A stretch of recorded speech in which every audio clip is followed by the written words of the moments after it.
Баршаңызға ассалаумағалейкум. Иә, дебюттік гол салдым бүгін. Баршаңызға рахмет, құттықтап жатыр бәрі. Енді ұлттық құраманың атынан гол салу ол үлкен мәртебе, және де ұлттық құрамаға ойнау үшін ол маған үлкен жетістік деп ойлаймын. Осы Талғат Марванұлы шақырып, маған сеніп жатқан мың алғыс, және бізді қолдап жатқан қазақ еліне үлкен рахмет.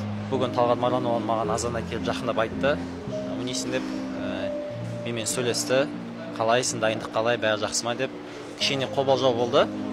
Бірақ енді үлкен ағалардың қасында Баха, Қуат сияқтылар өзінің кеңесін айтып көмектесті. Енді ол голды айтып кетсек, миллисекунд дейді ғой. Момент болып қалды, сол момент қолдандым.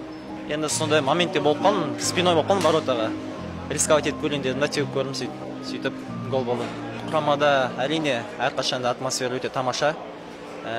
Үлкендер бізге, жастарға өзінің кеңесін айтады, көмектеседі, жаңа ойыншыларға өзінің ойын айтады.